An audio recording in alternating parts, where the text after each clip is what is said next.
So, hi, good evening. My name's Dr. Daniel Crabtree. I'm a Research Impact Officer at the University of Aberdeen, and very happy to be here this evening to present this Highlands Sport and Health, or Highlands and Islands Sport and Health Science webinar focusing on cycling nutrition. I will pass over in just a moment to my co-host tonight, Nydia Rodriguez Sanchez. And once Nydia has introduced herself, Nydia will hand back to me and I'll introduce our first speaker, Owen Blandy.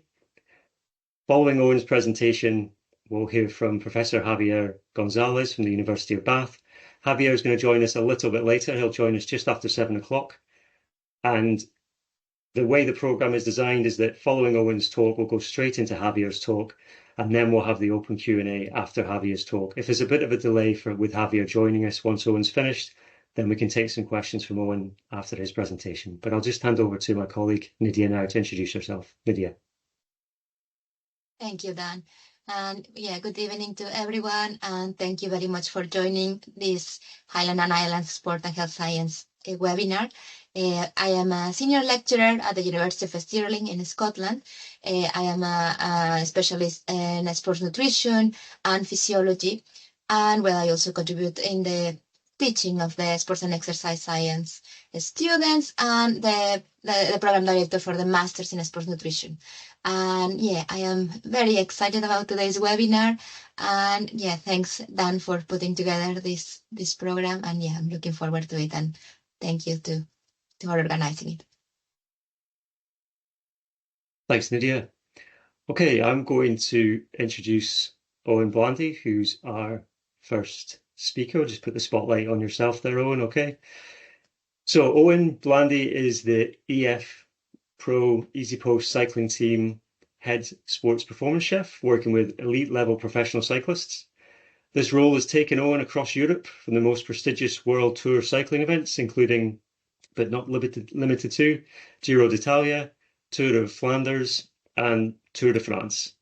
Owen is also the head sports performance chef for USA Cycling and catered for a team of BMX, mountain biking, road, and track cycling athletes at Paris 2024, providing meals for juniors, under 23, and elite male and female athletes, along with staff. I'm sure you're extremely busy, Owen. And he joins us tonight from Denmark. But I'll let Owen tell you a little bit more about that. So over to you, Owen. If you'd like to share your screen, I'll still be here to support you. Perfect. Thank you very much, Daniel. Thanks for the introduction. It's been a busy year. It's always a busy year on the Cycling World Tour. It seems to go very quickly, and right now I'm at the end of my season, so I'm just actually returning our kitchen truck to the place we rent it off, which happens to be in Denmark. But the next week will actually be at the training camp. So this is a nice way of actually presenting what I do and what I do for the team, because I'm going to rewind a bit to the mid-season, but I can also go back round and start for next season. And I think my talk and what I'm going to talk about today is how I prepare the menu, essentially, how I base the recipes I have in my catalog, and we collate that with the rider's expectations, the stages. I'm going to give you a front to back analysis, a breakdown of how I design the menu. So let me just share my screen. Can you see that okay? Yeah, we can see that you're sharing your screen just now, Owen. Can you see the sheet here with the World Tour? Yeah, we can see that. Thanks. Okay, so a bit about myself. I am the head chef for EF Easy Post, which is my main job. It's my only job, really. It's what I do all year. I also do a bit of work with US Cycling. Every World Championships or the Olympics or every big event, I'll go and work for them. But my main focus is EF specifically. And I've got to this position in quite a roundabout way. I grew up in London, and I went to Leeds University to study sports science. And then after university, I felt I didn't really want to go down that avenue originally. And so I went back to London and I started working in property and investments and finance. And I went down a an accountancy direction. And that was a great journey for me. And it taught me a lot of things, which I think I've actually brought back into my chefing career now. But essentially, it didn't last forever. And I decided to give it up and go and work in kitchens, which was my real love, which led me to Somerset. And I worked in a farm and a farm-to-table philosophy of food. And I basically went on a chef journey. And alongside the chefing, I was actually racing bikes as well. So I was doing semi-pro races, road crits, road races, track races, cyclocross. So I was bringing together my passions. And then in 2021, the nutritionist for the team, who's actually a friend of mine, who had done some work on his PhD a few years earlier, contacted me and said they're looking for a chef. And as an avid amateur cyclist and a chef who'd worked in London at restaurants, and I've worked in Somerset, I've done some private chefing, some retreat cooking. I've got a mixed range of experience. And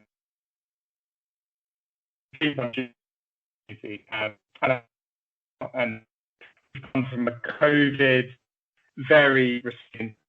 It was a real sort of deep end dive into the world of pro cycling. And now we actually have 3 teams now. We had 1 team 4 years ago. We now have 3 teams, which is the women's team, EF Oatley, the men's team, EF Easy Post, and we have a new development team. So the nutrition cycle has really stepped up. We've gone from 1 nutritionist and 1 chef to now 3 chefs and 5 nutritionists. So it's been a real journey. And what I want to share with you today is essentially how I prep for a race. And what I'm going to do to start is take you through La Vuelta 2024, which was obviously the last Grand Tour of the year. And I'm going to basically give you what I do 2 weeks before a race and how I form the menu. And I start by looking at the route, essentially. And so I will look at the route and I will look for stages which are going to be high exertion. They're going to be long days in the saddle. There's going to be a lot of climbing, a lot of distance. I will then pinpoint these stages and I will head over to, this is an internal sheet from the team. And this is basically a plan which has all the stages, the type of stage, if it's a time trial, a road stage. It has the location, it has the hotel to the next start point, the start to the finish to the hotel.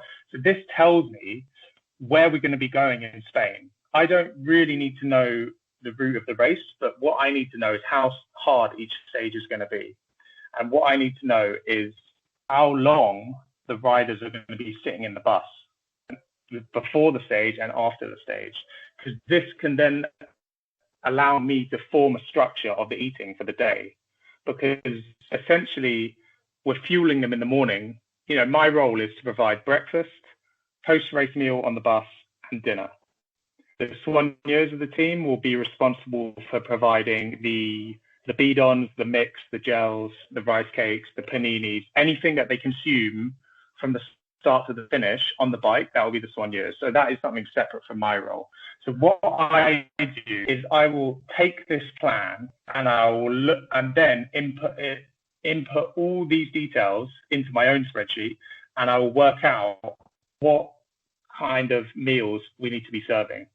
And this is really a very flexible environment because, as you can imagine, and as was this the Vuelta this year, we had 41 degrees in some days. And some days it was up in northeast Galicia, northwest Spain, in Galicia and Asturias, where it was 20 degrees and raining. So what I do is I follow a menu that has, and that is the most important thing for this job, is to be adaptable and flexible, because you really can't plan the weather. And so the last thing you want to do is serve a hot soup on a 41 degree day, or you want to serve ice cream on that day, for example. So adaptability, flexibility, these are all attributes that come into the chef's role. This is not a chef's job where you're in a restaurant pumping out the same 8 menu dishes every night. The thing that I say to the chefs that work alongside me is, these guys are not here to eat food and to be treated like guests. These athletes have trained all year very specifically for each event and each race, and they are here to fuel themselves and to race, to excel. So the thing I really try and press home, and this is on my principles of the food truck, is keep it simple, keep it clean, keep it organized. They really need abundant carbohydrate throughout the day. And so we need to provide that in the most simple form for them to manage their workload. So the breakfast menu, for example, it won't really change throughout the race. It will be a staple of carbohydrate options, which will be oats, both hot and cold, variant towards the weather. Rice, again, plain rice or rice pudding, rice cooked with milk. And then omelets available to order, some good healthy fats in avocado, and then whatever jams and maple syrups and honeys, whatever they want essentially on that side. They can build their own breakfast bowl. So I continually press home to my chefs that don't try and overcomplicate things. These guys are not looking for gourmet food. They're looking for fuel. And the food needs to be as transparent as possible for them. They don't want sauces. They will just not eat them. So it's the best process is really to let the food speak for itself, make it pretty, make it, clean, and the riders will appreciate that. So this is a typical hotel nutrition guide in what I will send out to the hotel when I'm not at the race. And this essentially does a traffic light system of, again, this is the breakfast that I was talking about. So you've got protein, carbohydrates, and then fruits, vegetables. The green items are essentials. These are the items that we want a hotel to provide if we don't have a chef at the race. And the World Tour calendar and the pro cycling calendar is vast. There's many races where we actually can't provide a chef because I'm at one race, my other chef, Kieran, is at another race. We can't provide another chef at the third race. So we provide this document to the hotels essentially. And I put this together, and it basically gives them a Bible where they can run through and they can see what they need to provide. And as I put in green, it's just the real basics is what they'll need and what the riders will ask for. And it's the same for the lunches and dinners, the clean proteins, the chicken breast, the chicken leg, turkey legs, fish, salmon, cod, white fish, monkfish, hake, mackerel, oily fish. It's not complicated food. It's really quite simple, what we're trying to provide. So that is what will get sent out to every hotel. In addition to that, we also have this menu. And this menu it's a spreadsheet I've put together, which it harks back to my days working in investments and finance, whereas I did appreciate a good spreadsheet. So I've compiled this spreadsheet basically where, again, the traffic light system, well, half traffic light, but color coded for ease.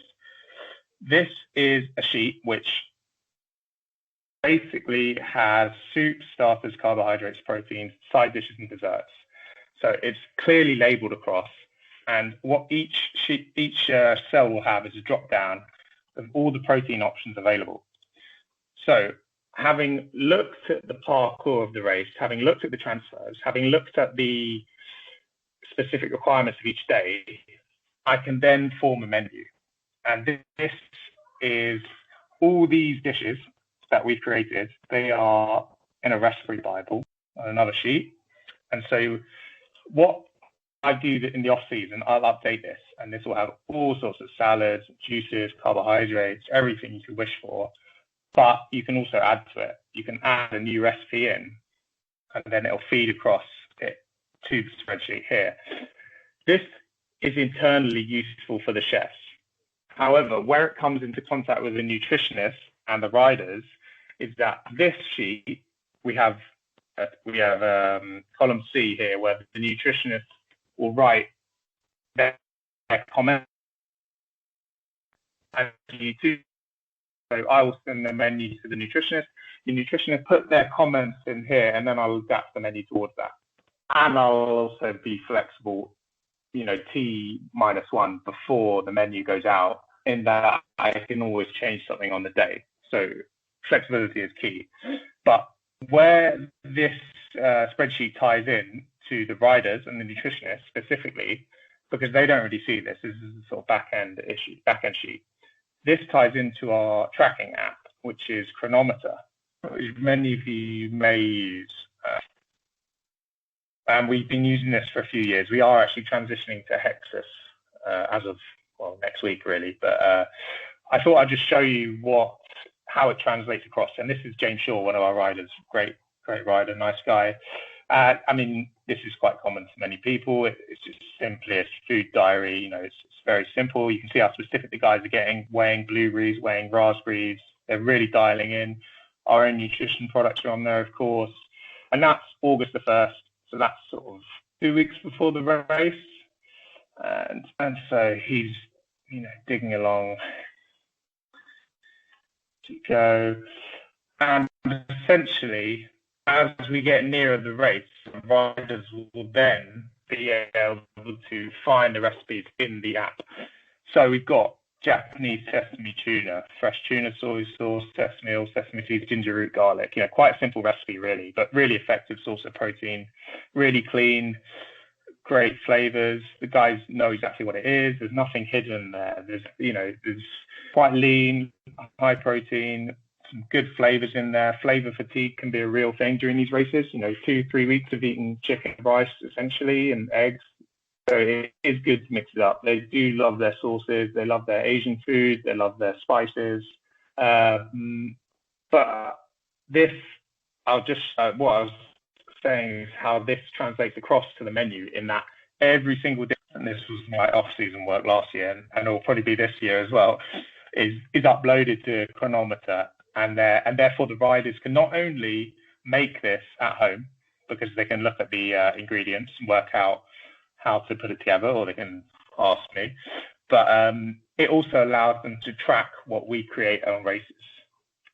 So the menu here will get sent out to the riders in a group chat, and then they're able to track it in the evening, which is a really valuable commodity. And nutrition in cycling is just only ever getting more important, and more resources are getting put into it. It's a vital part of the season and of the team. And I really enjoy working with the nutritionists. I really enjoy working with the riders. It's a great job to have. And if you're passionate about cycling and you're passionate about food and traveling, it's fantastic. And the most important thing I'd say is that the riders, they all have their own quirks, because they're so focused on their training. They've done so many hours to get there, that we try and take that thinking away from them. We try and really allow them to switch off, have a nice meal with their teammates in a hotel, and then go to bed satisfied and fueled up. So if we can provide that labeling, if we can provide that tracking info, if we can provide options as well, I will send the menu out and it'll be meat or fish or rice or pasta. I give them the options.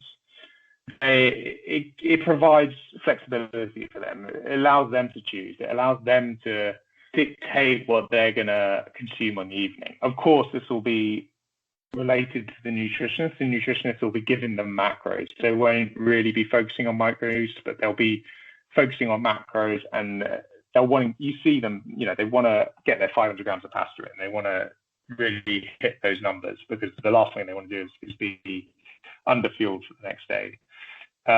So this is a Grand Tour menu, basically. It's just lost it. Yeah, and the other thing with this job is that we are a mobile kitchen. The whole World Tour environment is like no other sport, I think, I mean, F1 is probably the closest it comes to, and that, that is the budgets in F1 must be vast compared to cycling. But, I am a chef who's actually doing the front end of a restaurant and the back end and the ordering and the driving. And I've got to maintain a kitchen truck for near on 4 weeks in midsummer in Europe. And so the cooking is actually sometimes the easiest bit. Sometimes you get a little bit creative, uninspired sort of creative juices because you are doing pasta every night. So it does, you do need that impetus from the riders. But the most important thing really is keeping your space clean and it's keeping everything organized. And the kitchen truck, it's a mobile kitchen on wheels, and you're cooking in a different hotel every day. You're meeting a new chef every day, a new dining room. And the way EF work is that we have 2 kitchen trucks, but they're food trucks. So they don't have dining rooms. They are only for the kitchen, only for the nutritionist and the chef and maybe a helper. Whereas some of the other teams have dining rooms, which is Bora, INEOS do, Bahrain. They will actually have a full-on lorry with a dining room. And what that creates for the riders is an environment which is consistent. It's stable. It's the same dining room every night. And so while they might miss out on the interaction with the staff, they gain that in being in a closed environment. And this was a team INEOS, Team Sky thing of the mid-2010s to achieve those marginal gains and to achieve that unilateral, consistent approach to the team management. So it's interesting how some teams swing. UAE, for example, and Jumbo both operate the same way as EF and many other teams, in that the riders will eat in the hotel. Of course, that increases the risks with interaction with the public, or it could be anything. It could be, dirty plates in the kitchen. I've seen all sorts in these kitchens all around Europe. Some days we're in 5-star hotels, some days we're in a 3-star motel on the side of a French motorway. So, and it's for every team. It's pretty consistent. But yeah, it'll be an exciting season next season. And I'm really looking forward to working again with the riders and the young riders coming through. And I'm really looking forward to pushing on basically and getting some more wins. And enjoying my off season for sure while I refine the menu and put some new dishes in.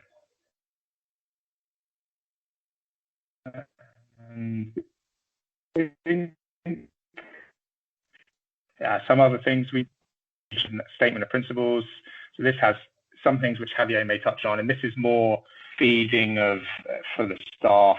So turbo, energy, cooling. These are basically depends on the day. So a red day will be 25 to 30, 35 degree temperatures, and there'll be specific requirements for the soigneurs to what they can provide, basically. So ice vest, ice socks, ice gels even. There's been a real push this year, more than ever, for maintaining a stable core temperature. So that's something that is quite a day-to-day thing. And the nutritionist will often contact me and say, can you make a slushy, or can you make us some sorbet or which is we have so many principles, we have so many nutrition guidelines, and so much pre-planning goes in. I'm about to go to the training camp where it's a week of meetings for every rider and staff, but at the end of the day, a lot of what happens on the day. And from my experience, what you need in a pro cycling team is adaptable, experienced staff who know the bike world, who know the sport world, but they're very flexible because it is a moving target, and there's not many sports where athletes will trudging around some random hotel in Hungary or Albania, as we may well find out for the Giro next year. So cycling's a fantastic sport. I love working in cycling. It's just such a leveler. I think there's no other sport where you can meet the best rider in the world walking down a hotel lobby, and it's they've got no ego. It's fantastic. So I think that's pretty much it. I'm going to wrap up by just giving you a sort of back-end view of how we form the menu and the aspects of what goes into planning 3-4 weeks on the road. I'm sure Javier will provide a more technical aspect of the nutrition involved, but I wanted to give you a sort of grassroots approach to planning a menu and being a hotel chef, being a sports chef on the road. So yeah, look forward to some questions for you from anyone. I'll hand over to you, Daniel.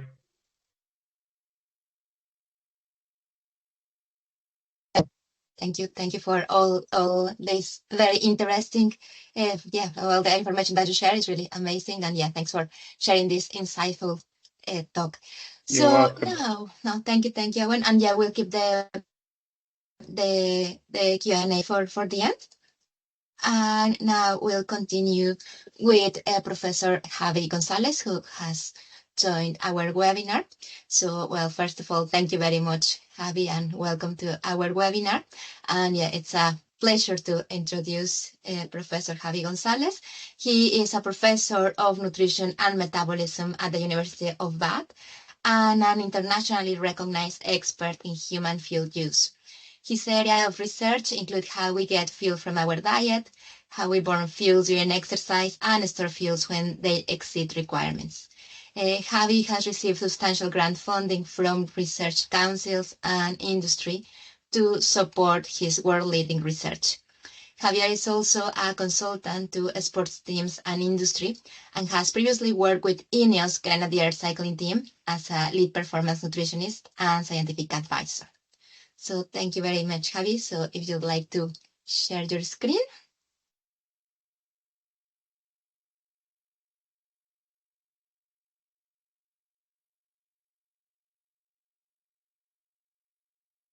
You can see that? Yes, we can see it. Perfect. Great. Yeah, thanks so much for the introduction, Nydia, and thanks for the invitation too, and to extend that to Dan also. And thanks to Owen for a great talk there. I caught most of it, I think. So yeah. And as Nydia said, most of my background is in the academic world, but I have dipped my toe in the applied world and really enjoyed working with the variety of the staff within the team, especially the chefs that we were working with. And what I'll aim to do in this talk is cover mainly the science that underpins how we might fuel for a sport like cycling. I always start my talks with this link to disclosures if you're interested in seeing who's funded our work, but also any potential relevant personal biases that I might hold, then feel free to have a look there. But for the purposes of the talk today, I guess one key personal bias is that I love pasta and exercise. When we're talking about nutrition for sport, then it plays multiple roles. Nutrition is, of course, fuel for what we're doing. It's also involved in tissue reconditioning. So it might be both the stimulus and the substrate or the fuel for things like muscle protein synthesis. It's also important for maintaining immune function and also for potential adaptations to exercise. And the sport I'll be discussing today is cycling, which many of you I'm sure are aware of. It's quite an interesting sport in many ways, partly due to, as you can see, the fans on the road and their proximity to the athletes. Also, I think from a nutrition perspective, how you interact with the athletes is quite different as well. If you consider a sport like football, typically the players will come in almost every day for their training and you'll get to see them face to face. Whereas in cycling, you might see them on a race, you might see them in a training camp or in their own home, but they could be in one of those locations and you're probably going to have to travel to see them. or you're going to have to facilitate something remotely. So there are some practical issues that are particularly pertinent to cycling. If we're talking about fueling a sport like cycling, then the main fuels we use during exercise are fat and carbohydrate. We use a small amount of protein, and the amount of carbohydrate and fat we use will depend on the intensity of exercise and also the duration of exercise. They're the two primary factors that will dictate which of these fuels we're using.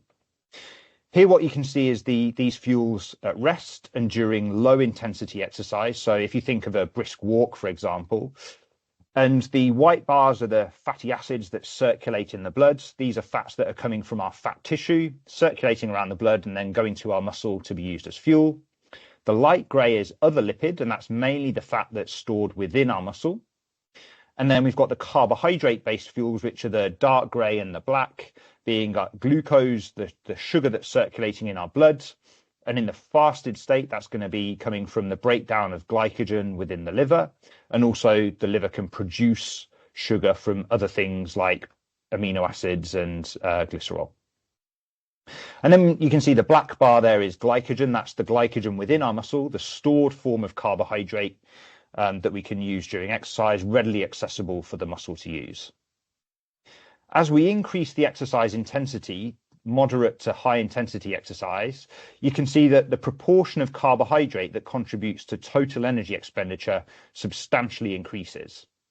So you can see at 75% of this person's maximum power output, they're now predominantly using muscle glycogen as their fuel.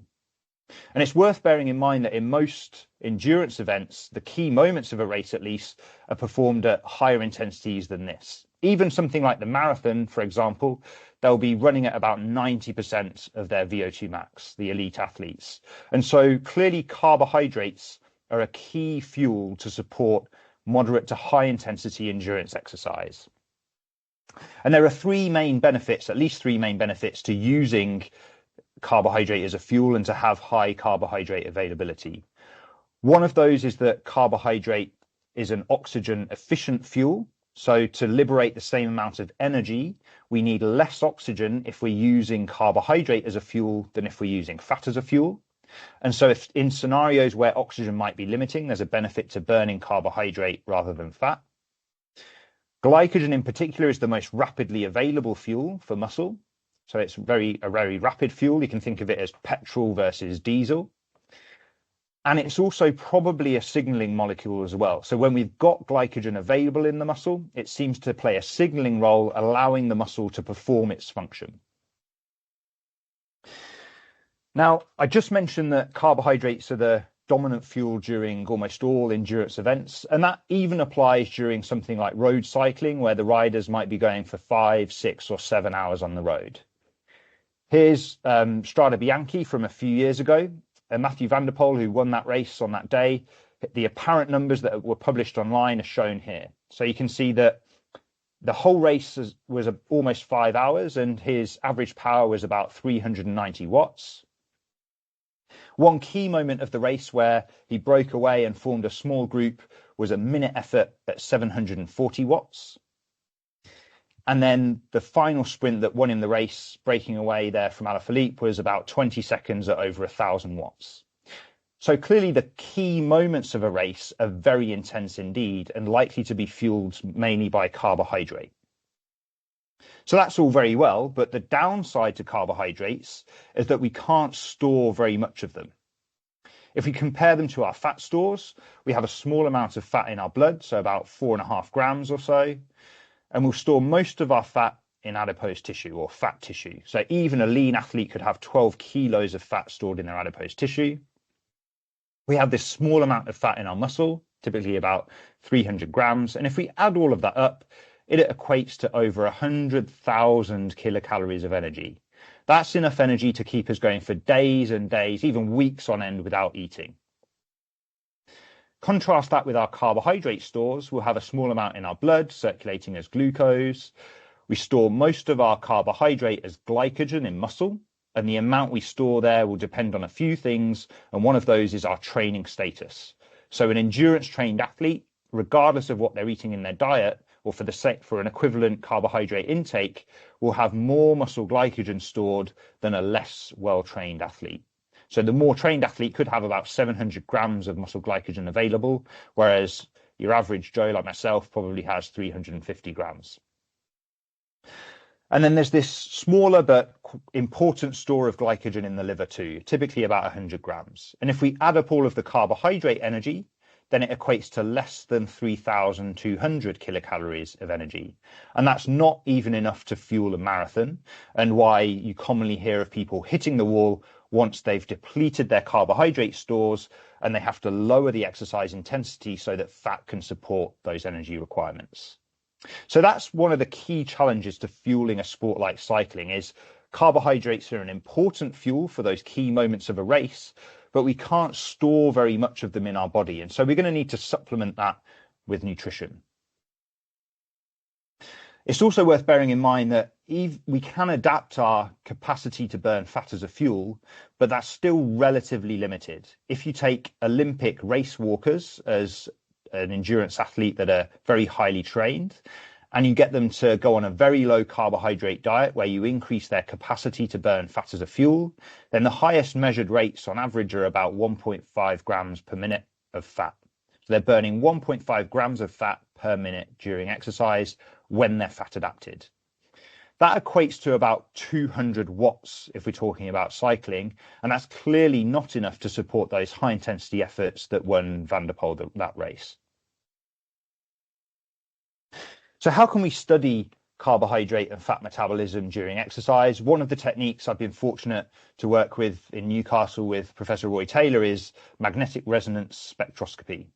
You can see in the image here, it's an MRI scanner that's been adapted with both the hardware and the software, and it means we can measure the amount of glycogen and fats that is within the liver and within the muscle of these cyclists without having to take a scalpel and a biopsy. And using those techniques, you can see that if you ingest water during exercise, you'll use quite a lot of your liver glycogen. So this is over 3 hours of exercise, the amount of liver glycogen that's used, the higher that bar, the more glycogen used. And you can see that if these cyclists ingest glucose during exercise, then they can completely prevent liver glycogen depletion. So they finish exercise with just as much glycogen as they started exercise with. Now, it's worth bearing in mind this is a lot of carbohydrate they were ingesting, so over 100 grams an hour. So it's more proof of concept than really practical relevance, but some athletes are ingesting these rates of carbohydrate nowadays. What's interesting, though, is that the liver responds in this way, but the muscle responds very differently. You can see that muscle glycogen use is pretty much the same when people ingest carbohydrates during exercise compared to if they'd only ingested water. And you might think, well, what's the point of ingesting carbohydrates then? Well, we're ingesting carbohydrates to prevent liver glycogen depletion and also to provide an additional fuel for muscle. So the muscle's still going to use the carbohydrates that's stored in there, the glycogen, but it'll also use the exogenous or the additional ingested carbohydrate that's provided. But this is another key concept that we should bear in mind, is that during exercise of moderate to high intensity, essentially our ingestion of carbohydrate cannot keep up with the demand of the muscle. So the muscle needs more carbohydrate than we can essentially get there.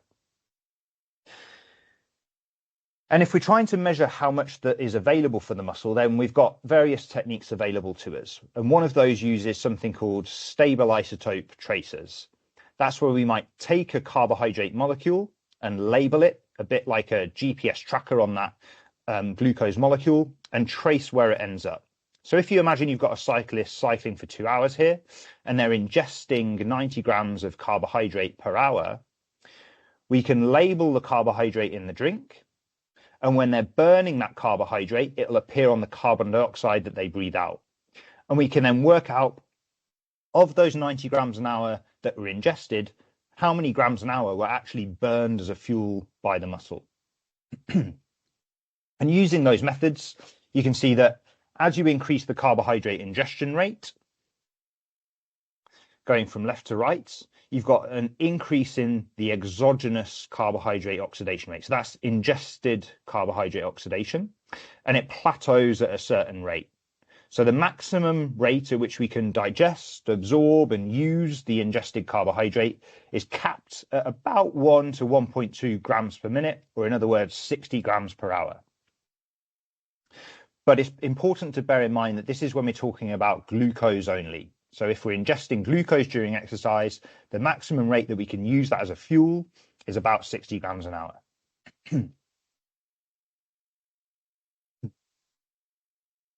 Excuse me.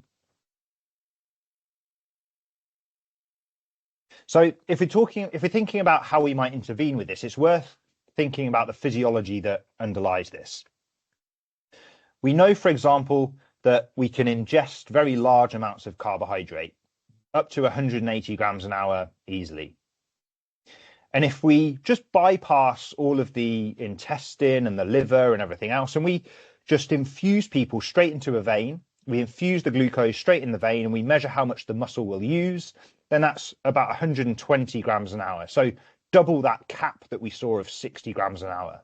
And if we then look at all of the other processes where this could be limited, we find a bottleneck seems to be with intestinal absorption or with appearance out of the liver. So you can see that this is the bottleneck in which we can deliver glucose from ingestion right through to muscle and oxidation.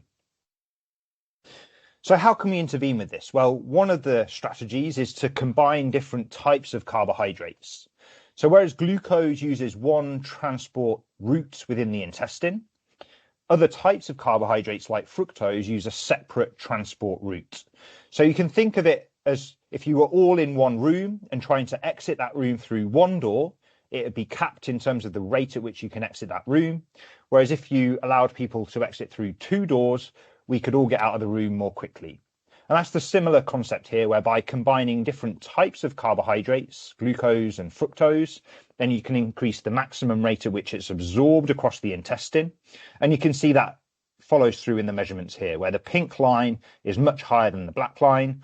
The maximum rate at which we can digest, absorb and use glucose fructose mixtures is about 1.6 to 1.7 grams per minute. So well above that 1 gram per minute with glucose only.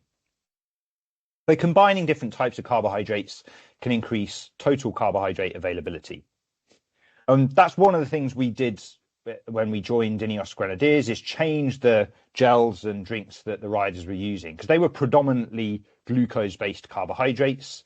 And we worked with the sports nutrition partner, Science in Sport, to produce these innovation samples, as you can see here.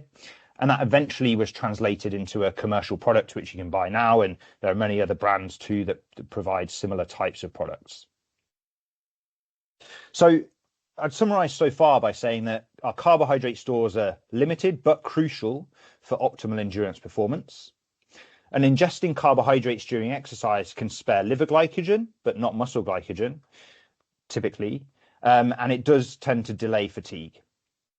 If we're looking to maximize carbohydrate availability, then we should consider the type and the amount of carbohydrate in order to do that. And specifically, we should consider glucose fructose mixtures to maximize carbohydrate availability. Another thing to consider with cycling is the environmental conditions. So one day it might be pretty hot. So I think it was 35 degrees on this day because during COVID, Strade Bianche took place in the summer. I think it was August time. Hot, dry day, so hydration becomes particularly important. On another day, it might be cold, wet cobbles in the north of France or Belgium. And one of the interesting fueling implications here is that there are physiological changes. So, for example, in the extreme heat or extreme cold, there's an increased reliance on carbohydrate as a fuel, but also there are practical challenges as well. So the riders, their fingers might get cold and numb on these types of races. And so it's not possible to unwrap some of the foods.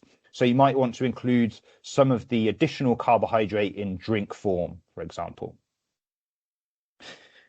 That brings us on to the question of, does it actually matter if we're ingesting these carbohydrates as liquids or as solids or any other form? Well, it's a difficult question to answer because there's not that much evidence on it. We might consider that an athlete might drink a sports drink. It could be a carbohydrate-based drink such as a soft drink. It could be an energy gel that's designed for sport. It could be a bake product also designed for sport. It could be what we might consider, or what's called real food, such as bananas, or more complex foods, such as a sandwich, which would have some protein and fat in there as well. So the question is, does it matter if we're hitting 60 grams an hour of carbohydrate? Does it matter which form we're getting it from across this range? Well, there's relatively little evidence on this because it's not easy to study. We need to use these tracer methods that I introduced earlier on. And if you want to read more about it, we've published a methods review on it. But one of the challenges is trying to incorporate that tracer into a whole food is really technically challenging. It's much easier in a drink. You can just dissolve it in the liquid. But to produce bread, for example, is much more challenging. We've used those tracer methods in various studies. You can see an example of it here. We're infusing into one vein, sampling from another, and we'll take breath samples too. And us and many others have used these methods with to try and answer that question of whether food form matters. There's only a couple of studies that I'll present in sequence here. So one study compared liquid sources of carbohydrate with gels, feeding 108 grams an hour. And you can see there's relatively little difference in the ingested carbohydrate oxidation rate. So it seems like it doesn't matter too much whether you're ingesting it in liquid or in gel form. Another study fed carbohydrates at about 90 grams per hour, and again found relatively little difference between liquids and solid foods. And then a more recent study fed 120 grams per hour of carbohydrate across a range of different types and also a mixture of different food sources, and again found relatively little difference. But I would emphasize that in all of these studies, they were sports nutrition products designed for this role. And so they were relatively low in fiber and relatively low in fats and mainly carbohydrate based. So what we can probably say is that food form, or the physical form in which we're providing the carbohydrates, makes relatively little difference, at least if it's low in fat and low in fiber. Now, one of the more recent questions I've been trying to answer, because it came up when I was working with INEOS, was whether body size matters. Should we provide the same amount of carbohydrate for an athlete who's 85 kilos versus another athlete who's 50 kilos? And that might make intuitive sense, but the data didn't seem to support that until we ran this study. And you can see that in some of the sports nutrition guidelines, it also wouldn't mention body mass. You can see 30 to 60 grams per hour or up to 90 grams per hour, regardless of whether you were the larger or the smaller athlete. So we attempted to ask this question of whether body size mattered. And you can see here there's a positive correlation in this study we recently published, where we found that the larger the athlete, the more they could oxidize exogenous or ingested glucose. Now, I would say that this is a proof of concept study. It's the first to really directly answer this question. And we've only assessed glucose so far, but it does suggest body size is one factor to consider if we're personalizing a fueling plan. It's worth bearing in mind that there's still a lot of variance there between people. So for someone who's the similar body size here, there's still a wide range of their capacity to burn ingested carbohydrate. And we need to better understand what other factors are contributing here. So my summary of this section, before I just very quickly touch on recovery, is that the practical application of fueling involves understanding the race context, what are the environmental conditions and the athlete requirements. The physical form of carbohydrate seems to make relatively little difference to fuel availability, as long as they're low in fat and fiber. And to personalize fueling strategies, not only should we consider the athlete's goals, but potentially other physiological factors, and one of those may be body size. So I'll just finish by touching very briefly on recovery of exercise if we're looking to maximize fueling for a second bout. And again, if we look at sports nutrition guidelines, then they'll state that for speedy refueling, we want to meet our carbohydrate targets of 1 to 1.2 grams of carbohydrate per kilogram body weight per hour for the first 4 hours. So you can see body mass is now coming into play for recovery. And in terms of the type and timing, there's some recommendations there, but there's no mention of the specific type of carbohydrate. So remember, during exercise, there's a benefit of adding fructose to glucose. Here, there's no mention of that in these guidelines. However, we know that fructose plays a particularly interesting role in the liver. It's preferentially metabolized by the liver. And there are a few studies that suggest that glucose-fructose mixtures may play a role here for recovery of exercise. Here we've got muscle glycogen concentrations straight after exercise. And then when people ingested glucose or sucrose, which is a glucose-fructose mixture in recovery from exercise, they're increasing their muscle glycogen stores in both conditions to a similar extent. So it doesn't seem to matter for muscle glycogen if you're ingesting glucose only or if you're ingesting a glucose-fructose mixture. However, for liver glycogen stores, you can see straight after exercise, the liver glycogen that's there. At 2 hours and at 5 hours of recovery, there's liver glycogen being stored, but to a greater extent when sucrose is ingested. So in other words, for the same amount of carbohydrate ingested, more liver glycogen will be stored if people are ingesting a glucose-fructose mixture compared to glucose only. And the difference at the end there is almost 20 grams of glycogen after that 5-hour period, which is probably meaningful for performance as well. So my take-home messages for the whole talk would be that the carbohydrate type and amount can be manipulated to achieve an athlete's goals, and we should consider the athlete's body mass, their requirements in a race, and the environmental conditions to meet those. Further increasing carbohydrate availability during exercise via combining glucose with fructose can further improve performance. And if we mix these carbohydrate blends, not only do they increase fuel availability during exercise, they also can accelerate the recovery of liver glycogen stores after exercise without compromising muscle glycogen stores. So with that, I'd just like to thank you for your attention and just acknowledge all the colleagues and collaborators that I work with.